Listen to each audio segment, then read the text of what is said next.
Hello my dear students, कैसे हैं आप सब। आई होप आप सब बहुत बढ़िया होंगे। मैं प्रिंस स्वागत करता हूं एक बार फिर से आपके अपने प्लेटफॉर्म अड्डा 247 के ऊपर।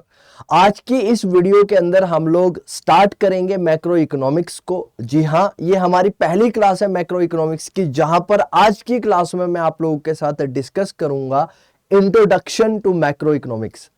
यानी कि मैक्रो इकोनॉमिक्स को बेसिक से समझेंगे कि एक सब्जेक्ट के तौर पर क्यों पढ़ा जाता है। आपने अगर पहले की वीडियो नहीं देखी है तो पहले की वीडियो को जरूर देखिएगा, जहां पर मैंने सिलेबस डिस्कस किया है मैक्रो इकोनॉमिक्स का। लेकिन वहां पर मैंने एक चीज और बताई है कि मैक्रो इकोनॉमिक्स बेसिकली सब्जेक्ट के तौर पर इसलिए पढ़ा जाता है ताकि हम पूरी की पूरी इकोनॉमी को क्या कर सके, पढ़ सकें, पूरी की पूरी इकोनॉमी के बारे में जान सकें।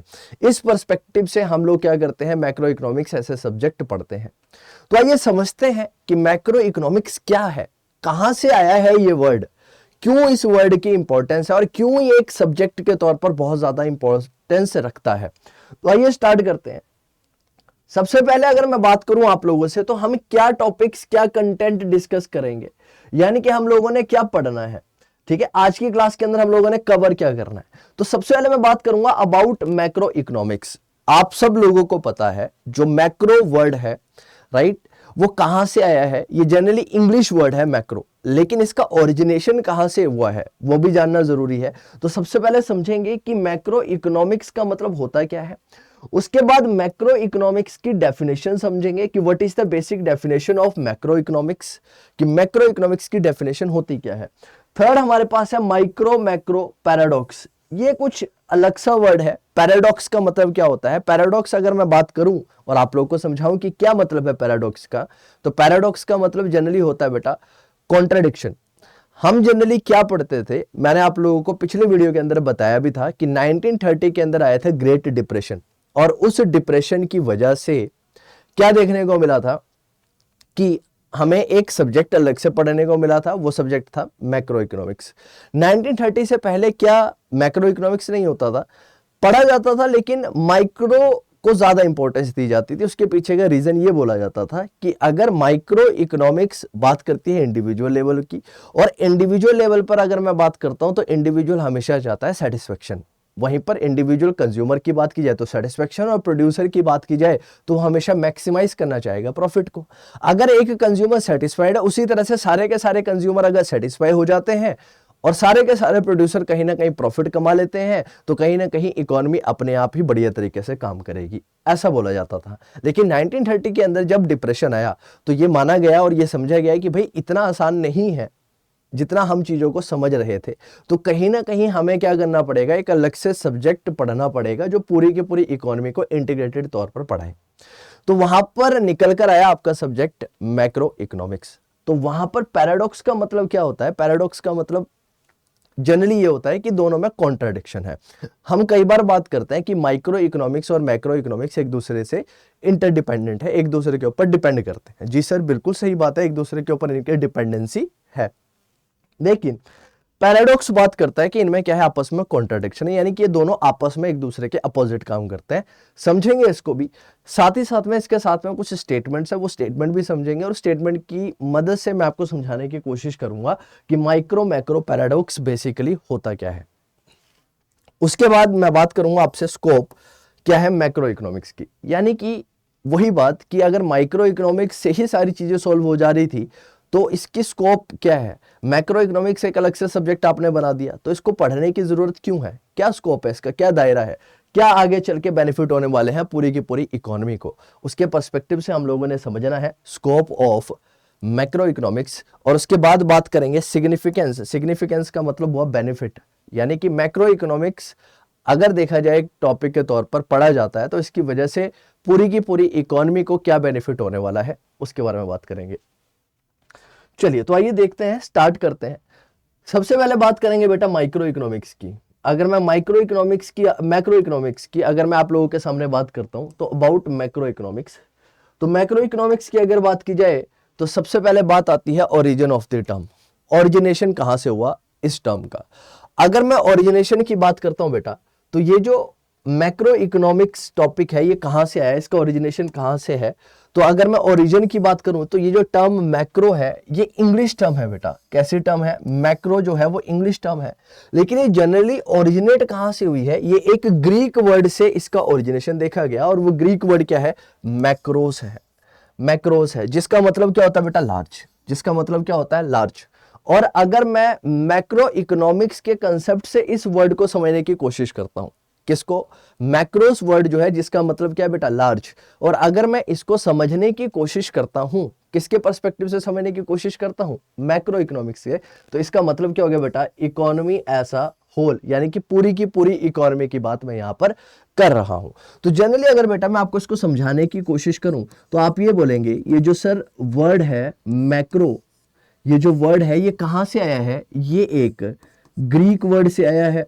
और वो ग्रीक वर्ड सर हमारे पास कौन सा है? वो ग्रीक वर्ड हमारे पास है मैक्रोस। कौन सा है वो ग्रीक वर्ड हमारे पास? मैक्रोस। और अगर मैं मैक्रोस वर्ड के मीनिंग की बात करता हूं तो इसका मतलब क्या होता है बेटा? इसका मतलब होता है लार्ज। लार्ज। और मैक्रो को अगर मैं समझने की कोशिश करता हूं इस सब्जेक्ट के टॉपिक से, सब्जेक्ट के कंसर्न से, तो इसका मतलब क्या निकल कर आता है? Economy as a whole. क्या मतलब निकल कर आता है इसका? Economy as a whole. ये बात है, यानी कि पूरी की पूरी इकोनॉमी की, इंटीग्रेटेड इकोनॉमी की बात हम लोग यहां पर करने वाले हैं। किसके अंदर? मैक्रो इकोनॉमिक्स के अंदर। जी हां सर। अब आइए समझते हैं emergence of the discipline. Right, इसकी एमर्जेंस कैसे हुई? देखिए, it emerged as a separate branch of economics when British economist John Maynard Keynes published a book the General Theory of Employment, Interest and Money. ये वाला point बहुत ज्यादा important है, ध्यान से समझिए। मैं पहले भी आप लोगों को यह बात बता चुका हूं कि पहले माइक्रो इकोनॉमिक्स सब्जेक्ट ज्यादा चला करता था, माइक्रो इकोनॉमिक्स ही पढ़ा जाया करता था। लेकिन इसकी एमरजेंस कहां से हुई? एक सेपरेट ब्रांच ऑफ इकोनॉमिक्स से तब बना जब एक ब्रिटिश इकोनॉमिस्ट हमारे पास थे जिनको बोला जाता है जॉन मेनार्ड काइंस। इन्होंने पब्लिश करी एक बुक, जिस बुक का नाम था general Theory of Employment, Interest and money. वहां से थोड़ा सा डेवलप की गई बातें कंट्री के लेवल की, यानी कि कंट्री लेवल पर, कंट्री स्तर पर क्या क्या समस्या हो सकती हैं, उस समस्या के बारे में बताया गया। अब देखिए, नाम से ही पता चलता है ये जो बुक है, इस बुक का नाम क्या है? The General theory. किसके बारे में बात करता है? ये थ्योरी के बारे में बात करता है। किसकी बात करता है? एम्प्लॉयमेंट की बात करता है। अब एम्प्लॉयमेंट, आप तो बोलेंगे सर अगर मान लो मैं अनएम्प्लॉयड हूं तो ये मुद्दा तो मेरे इंडिविजुअल लेवल का भी है, राइट?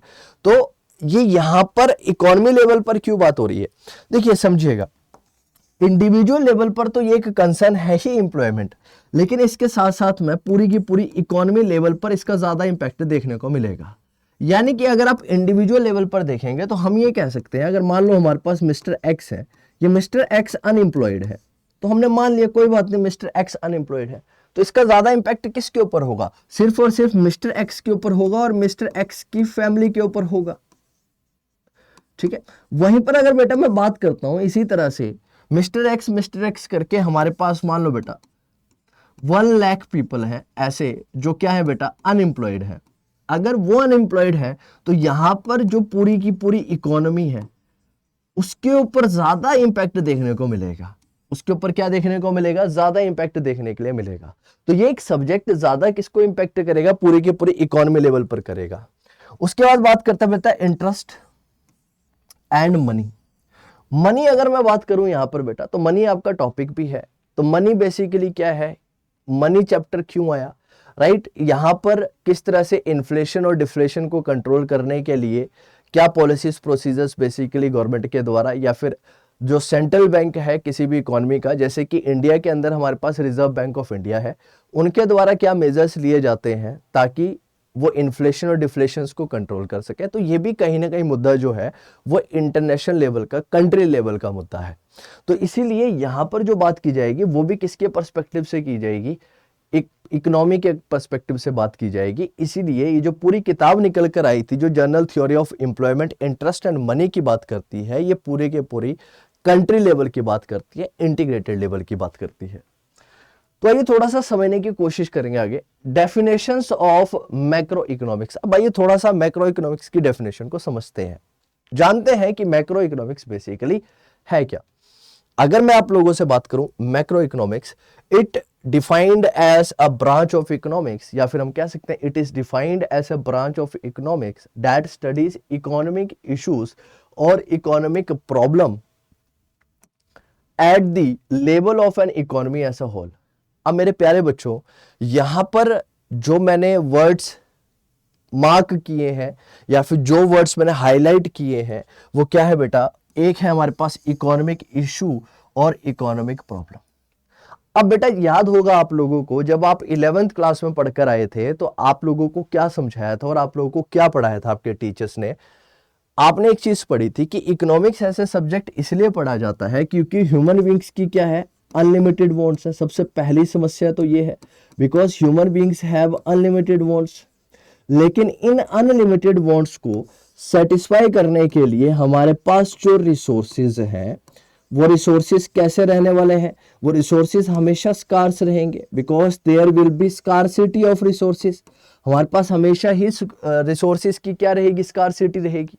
अगर रिसोर्सेज की स्कार्सिटी ना होती तो कभी इकोनॉमिक्स ऐसे सब्जेक्ट या फिर एक डिसिप्लिन निकल कर ही नहीं आता।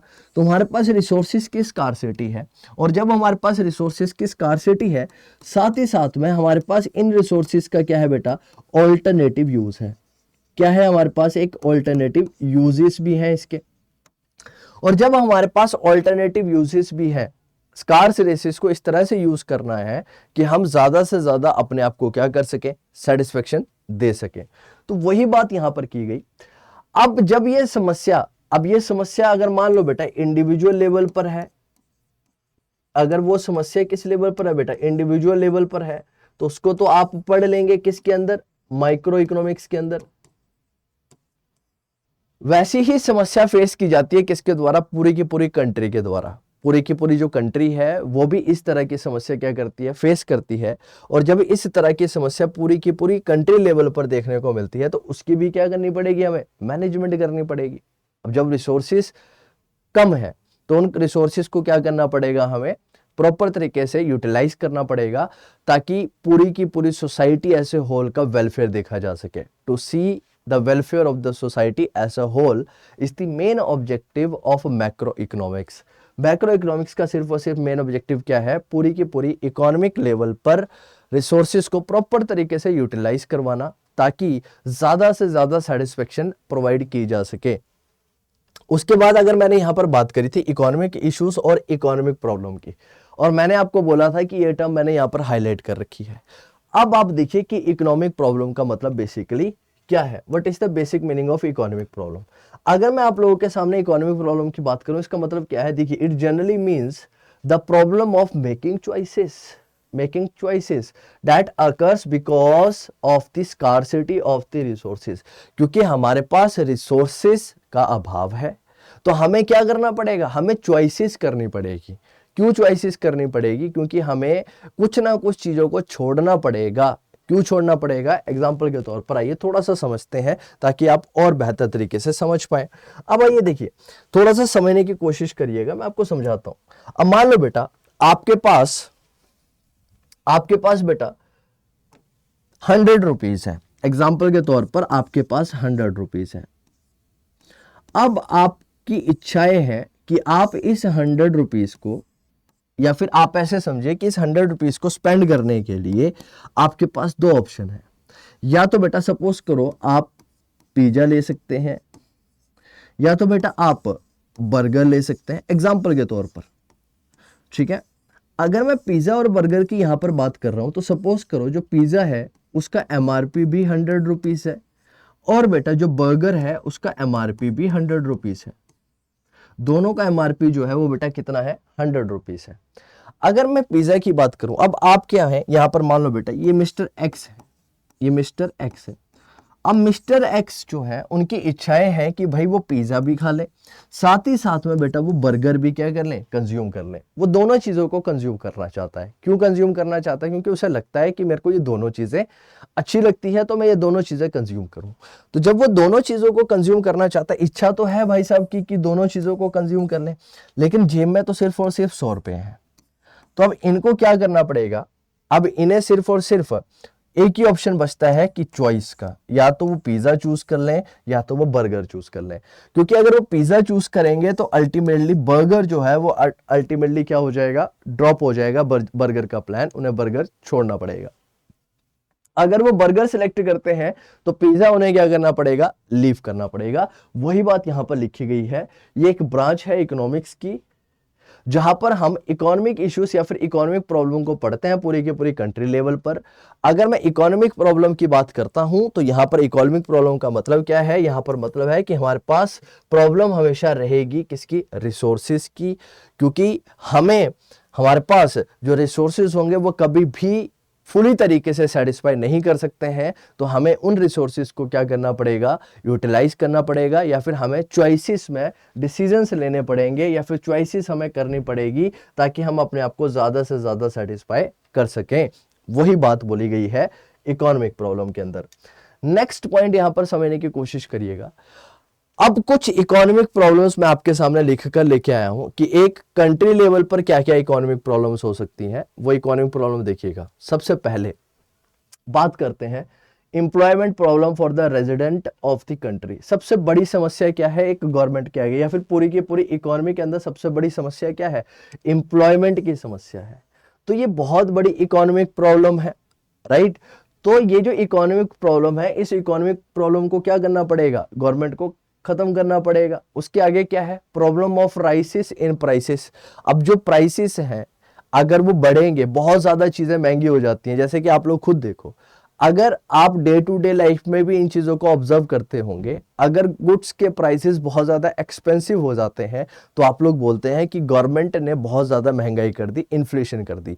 ना तो एक इकोनॉमी के लिए इन्फ्लेशन की सिचुएशन बहुत अच्छी होती है, ना एक इकोनॉमी के लिए डिफ्लेशन की सिचुएशन बहुत अच्छी रहती है। ना इन्फ्लेशन अच्छा है ना डिफ्लेशन अच्छा है। अगर इन्फ्लेशन आ जाए तो भी इकोनॉमी क्या आ जाती है, परेशानी में आ जाती है। तो अगर प्राइसेस ज्यादा बढ़ेंगे, इन्फ्लेशन ज्यादा होगा, तो ये भी क्या है, एक प्रॉब्लम है, इकोनॉमिक लेवल की प्रॉब्लम है, पूरे के पूरे कंट्री लेवल की प्रॉब्लम है।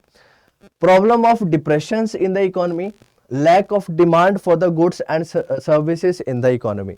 दूसरा क्या? डिप्रेशन की सिचुएशन, राइट। डिप्रेशन की सिचुएशन के अंदर क्या होगा कि लोग जो है उस कंट्री के वो गुड्स और सर्विसेज को परचेज ही नहीं करना चाहते हैं। तो इससे क्या होगा? इससे चीजें बहुत ज्यादा सस्ती हो जाएंगी, और जब चीजें बहुत ज्यादा सस्ती हो जाती हैं तो इसका इंपैक्ट कहीं ना कहीं आपके फॉरेन एक्सपोर्ट्स के ऊपर ज्यादा पड़ता है। एक्सपोर्ट इंपोर्ट का कॉन्सेप्ट ज्यादा देखने को मिलता है, और इसकी वजह से एक कंट्री की करेंसी जो है वो बहुत ज्यादा वीक होती है। जनरल पॉइंट ये है।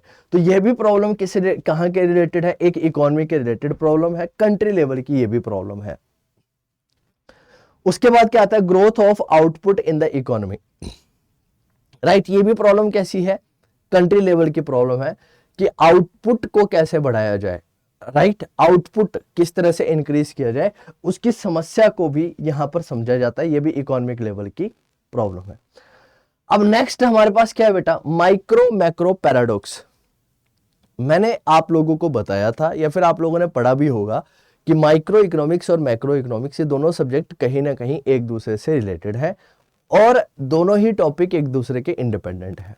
लेकिन आज मैं आप लोगों से एक बात कर रहा हूं कि माइक्रो लेवल पर चीजें अलग हो सकती हैं, मैक्रो लेवल पर चीजें अलग हो सकती हैं। दोनों में कॉन्ट्राडिक्शन भी है, वो कॉन्ट्राडिक्शन समझेंगे, और उसी को बोला हमने माइक्रो मैक्रो पैराडॉक्स।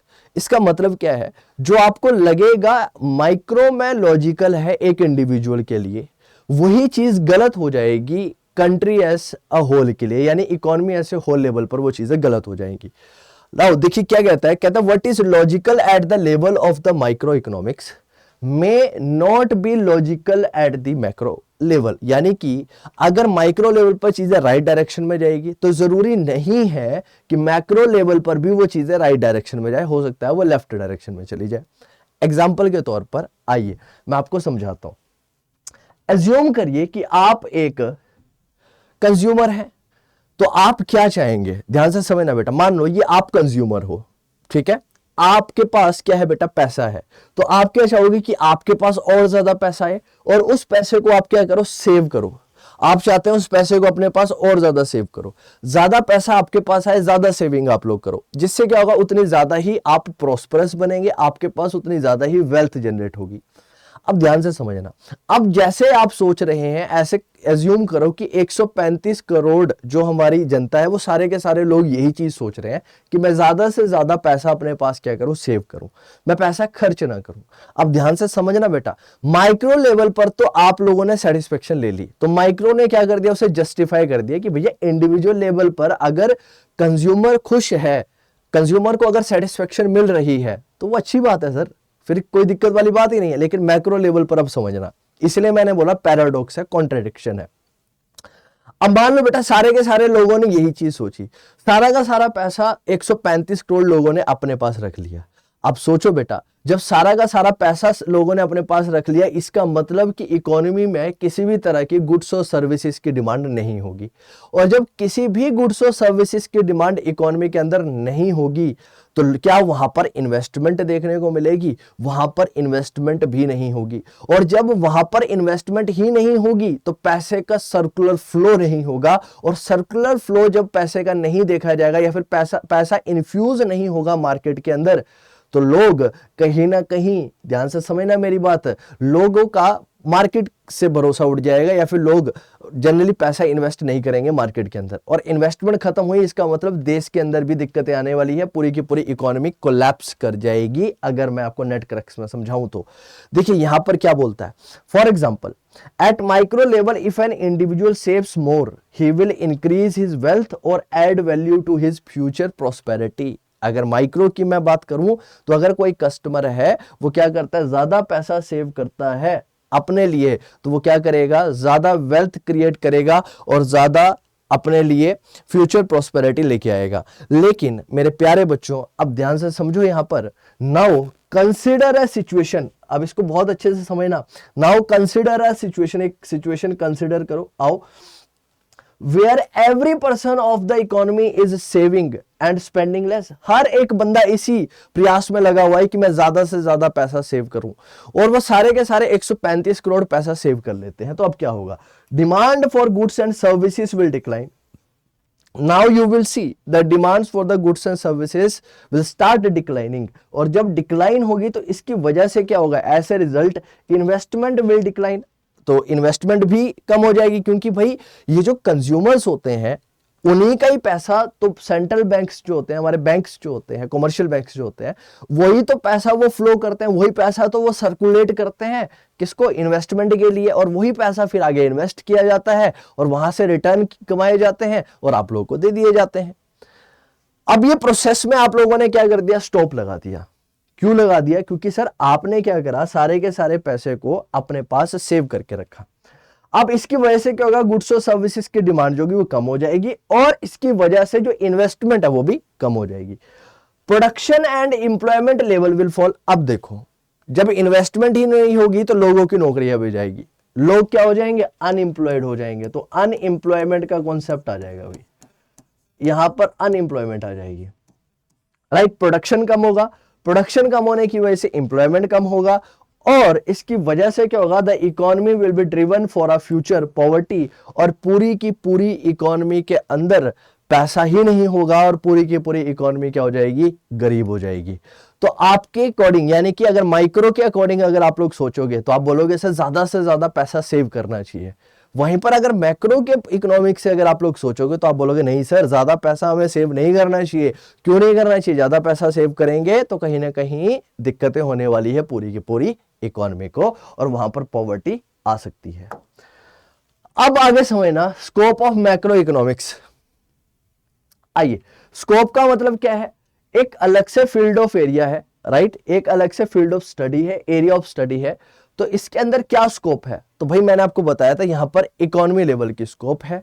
तो इकोनॉमी लेवल की स्कोप की अगर मैं बात करूंगा तो यहां पर जनरली 5 से 6 पॉइंट है, 5-6 6 टॉपिक्स हैं जो आप लोगों को बेसिकली कवर करने हैं।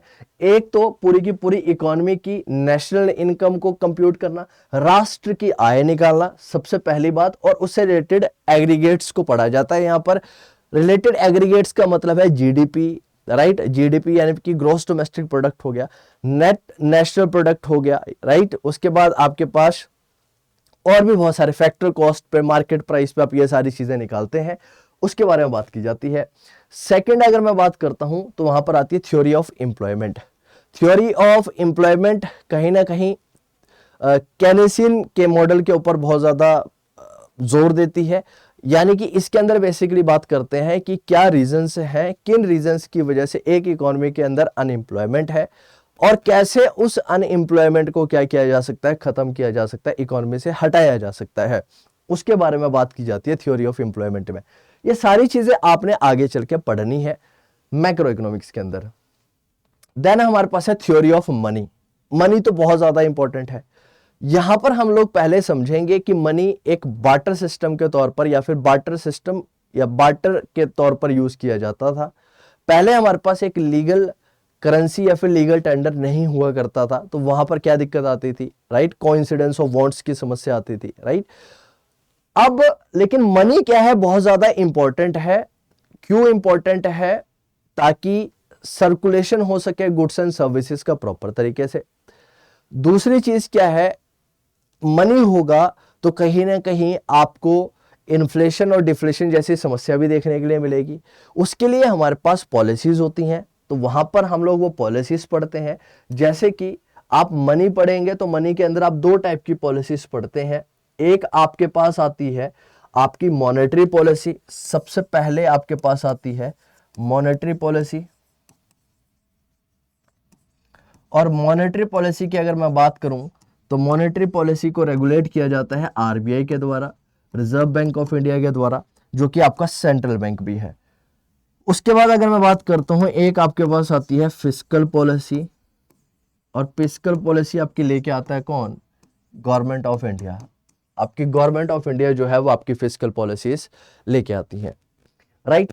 तो फिस्कल पॉलिसीज के अंदर आपके जनरली बजट आता है, राइट, बजट की बात यहां पर की जाती है।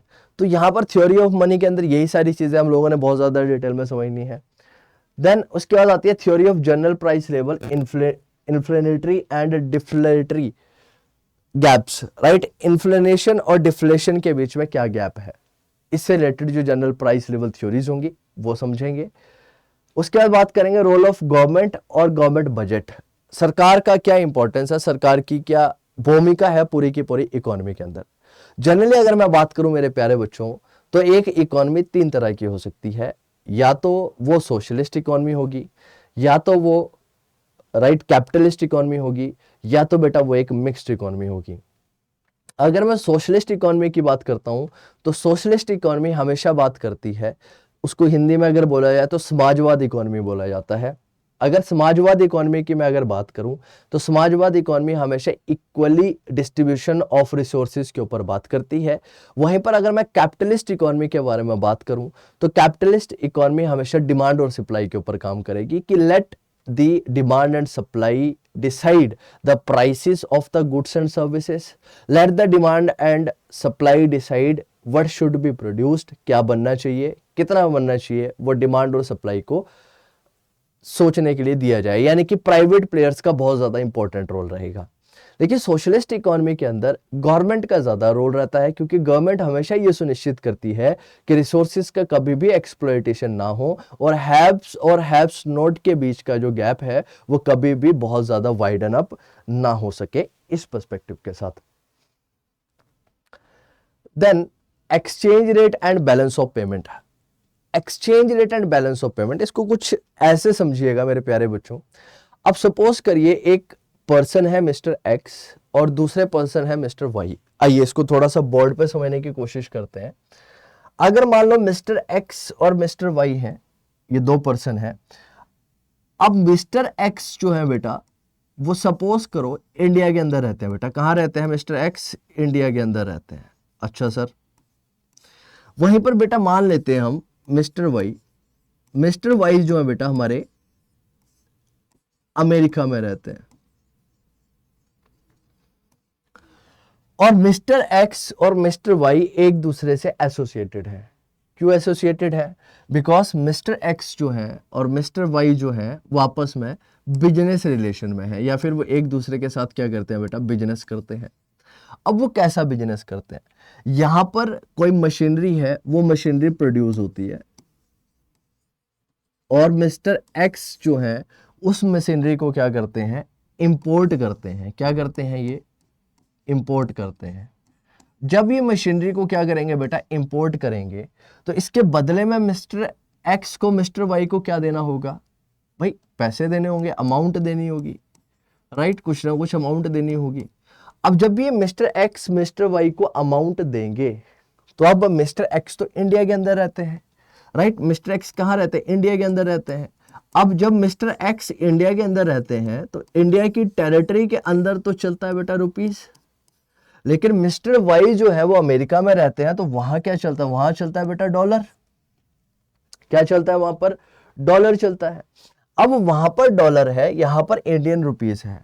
अब क्या करना पड़ेगा? अब मिस्टर एक्स मिस्टर वाई को बोलते हैं कि आप सर हमसे ये रुपीस ले लीजिए। मिस्टर वाई बोलेंगे सर आप कैसी बातें कर रहे हो, ये तो आप बच्चों वाली बातें कर रहे हो, बिल्कुल ऐसा बिल्कुल नहीं हो सकता है, कैसे पॉसिबल है सर? ये मैं इन रुपीस का या फिर इन नोट्स का लेकर आपसे क्या करूंगा? मेरी कंट्री तो इस चीज को एक्सेप्ट ही नहीं करेगी। ये कहेंगे सर मुझे किस में दो, डॉलर में दो। तो हमारे पास फिर आएगा कॉन्सेप्ट बेटा सेंट्रल बैंक का, जिसको बोला जाता है आरबीआई। और आरबीआई बेसिकली क्या है? ये रिजर्वोयर है फॉरेन करेंसी का भी, राइट? इसको रिजर्वोयर ऑफ फॉरेन करेंसी भी बोला जाता है। तो अब कहने का मतलब क्या है, यहां पर क्या है? Exchange rate. तो इसी वजह से यहां पर एक्सचेंज रेट डिसाइड होगा।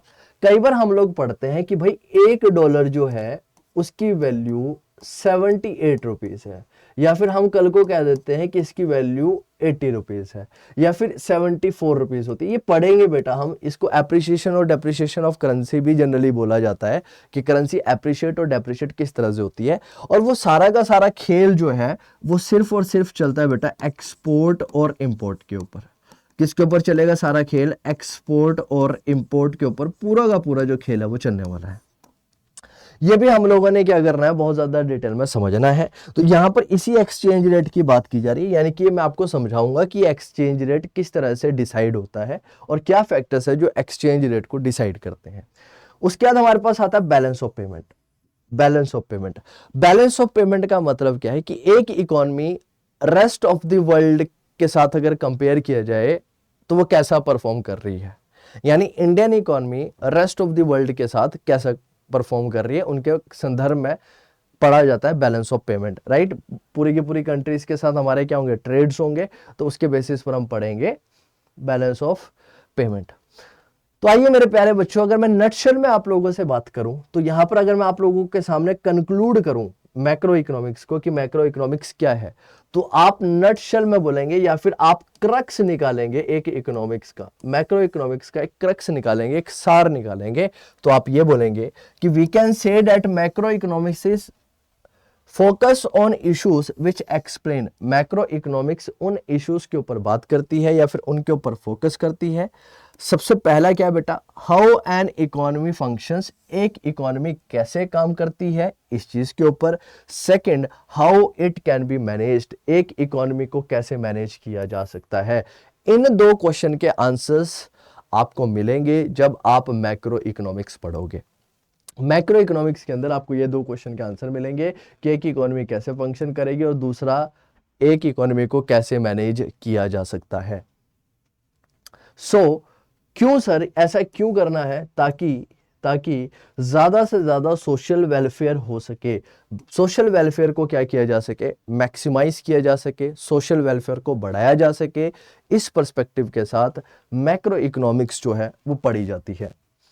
नेक्स्ट बेटा हम पढ़ेंगे सिग्निफिकेंस ऑफ मैक्रो इकोनॉमिक्स। तो आइए सिग्निफिकेंस पढ़ने की कोशिश करते हैं वन बाय वन। सबसे पहला सिग्निफिकेंस क्या है बेटा? Description of the economy. सबसे पहला फायदा क्या है?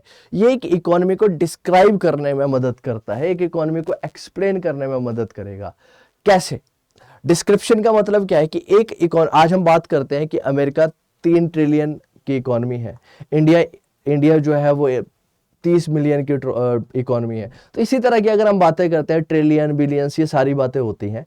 ये कैसे पता चलता है हमें? ये पता चलता है हमें नेशनल इनकम से, राष्ट्र की आय से हमें पता चलता है, नेशनल इनकम से पता चलता है, राइट। तो डिस्क्रिप्शन ऑफ द इकोनॉमी, एक इकोनॉमी को डिस्क्राइब करेंगे। फायदा क्या है मैक्रो इकोनॉमिक्स पढ़ने का? पूरी की पूरी इकोनॉमी को डिस्क्राइब कर सकते हैं। कैसे? क्योंकि इसके अंदर हम पूरी की पूरी इकोनॉमी की क्या करेंगे, नेशनल इनकम को कंप्यूट करेंगे। दूसरा क्या है, ये एक इकोनॉमी के अंदर अनएम्प्लॉयमेंट को समझने में मदद करेगा। क्यों करेगा? क्योंकि सर हम क्या पढ़ेंगे, थ्योरी ऑफ एम्प्लॉयमेंट। तो थ्योरी ऑफ एम्प्लॉयमेंट की मदद से हम ये समझेंगे कि क्या कारण है, किन कारणों की वजह से एक इकोनॉमी के अंदर अनएम्प्लॉयमेंट है और किस तरह से उस अनएम्प्लॉयमेंट को कम किया जा सकता है। थर्ड हमारे पास क्या है बेटा, गवर्नमेंट बजट बहुत ज्यादा जरूरी है। क्यों जरूरी है? आप लोग स्कूल्स देखते हैं, आप लोग कॉलेजेस देखते हैं, आप लोग बातें करते हैं कि रोड्स अच्छे हैं, ट्रांसपोर्टेशन बहुत अच्छा है, वो सारा का सारा कहाँ से? गवर्नमेंट पैसा खर्च कर रही है, राइट। तो उसके लिए गवर्नमेंट क्या करती है, बजट एलोकेट करती है। तो गवर्नमेंट बजट बहुत ज्यादा इंपॉर्टेंट है। क्यों? क्योंकि गवर्नमेंट बजट से ही गवर्नमेंट के पास पैसा होगा। जब गवर्नमेंट के पास ज्यादा पैसा होगा तभी तो गवर्नमेंट क्या होगी, ज्यादा से ज्यादा पैसा आप लोगों के ऊपर इन्वेस्ट कर पाएगी। लेकिन इसके लिए जरूरी क्या है, इसके लिए इंपॉर्टेंट क्या है? इसके लिए जरूरी ये है कि आप ज्यादा से ज्यादा कमाएं। क्यों ज्यादा से ज्यादा कमाएं? क्योंकि जितना ज्यादा आप कमाएंगे उतना ज्यादा टैक्स जो होगा वो आप गवर्नमेंट को देंगे। और टैक्स एक सबसे बड़ा मेजर सोर्स ऑफ रेवेन्यू भी कहीं ना कहीं एक गवर्नमेंट के लिए है।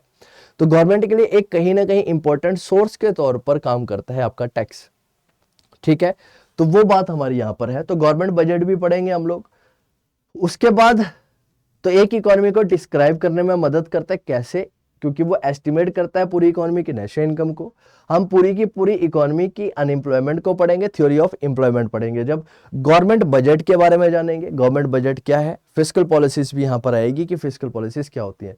Provides road map for the growth and the development of the economy. अब जब ये सारी चीजें पढ़ ली, उसके बाद हम सेकंड पॉइंट क्या पढ़ेंगे, एक रास्ता भी हमें निकालने में मदद करता है। क्योंकि ये भी बताता है कि हमें क्या करना चाहिए। अगर इस तरह की सिचुएशन अगर आज हमारे साथ है तो हमें क्या करना चाहिए। तो यहां पर यह लिखा है, provide road map for the growth and the development of the economy. यानी कि आपको एक रास्ता बताएगा, एक नक्शा बता देगा कि आपको अगर इस तरह की समस्या अगर आपके साथ है, अनएम्प्लॉयमेंट की समस्या है, आपकी नेशनल इनकम बहुत ज्यादा कम है, अगर आपका गवर्नमेंट बजट बहुत ज्यादा नहीं है, तो आपको क्या करना चाहिए, आपका रोड मैप क्या होना चाहिए ताकि आपकी इकोनॉमी को ज्यादा बेहतर किया जा सके। थर्ड हमारे पास क्या है, इकोनॉमिक स्टेबिलिटी के लिए भी, राइट। मैंने आपको बताया था इन्फ्लेशन और डिफ्लेशन, उसको कंट्रोल करेंगे। तो इकोनॉमिक स्टेबिलिटी के लिए भी आपको मैक्रो इकोनॉमिक्स पढ़ना जरूरी है। उसके बाद हमारे पास क्या आता है, बैलेंस ऑफ पेमेंट। ये मैं आपको बता चुका हूं, ये चीजें हम पढ़ेंगे। उसके बाद क्या, problem of poverty and environmental pollution. गरीबी की मेन जड़ क्या है, मेन कारण क्या है, उस कारण को भी समझने में मदद करेंगे यहाँ पर। और इन्वायरमेंटल पोल्यूशन की अगर मैं बात करता हूं तो इन्वायरमेंटल पोल्यूशन क्या होता है, राइट। इन्वायरमेंट में जो पोल्यूशन है उसकी वजह से क्या इंपैक्ट देखने को मिल सकता है, वो भी प्रॉब्लम जो है उसको क्या करता है, मैक्रो इकोनॉमिक्स समझने में मदद करता है। So my dear student, I hope आप सब लोगों को ये वीडियो अच्छी लगी होगी। अगर आपको ये वीडियो पसंद आती है और आप चाहते हैं कि इसी तरह से मैं आपकी सारी की सारी इकोनॉमिक्स जो है वो कवर करूं आप लोगों के साथ, तो आप लोग इस चैनल को ज़रूर लाइक करें, शेयर करें अपने दोस्तों के साथ जिनको इकोनॉमिक्स का नॉलेज नहीं है या फिर वो इकोनॉमिक्स को समझना चाहते हैं। आप चैनल को लाइक करें, शेयर करें और दोस्तों के साथ भी शेयर करें और उनको बोलें कि सब्सक्राइब करें और जुड़े रहिए इसी तरह की वीडियो के लिए इस चैनल के ऊपर, जहां पर आपको इकोनॉमिक्स बहुत ज़्यादा और कॉमर्स के बाकी सब्जेक्ट भी बहुत ज़्यादा अच्छी तरीके से करवाए जाएंगे। Thank you.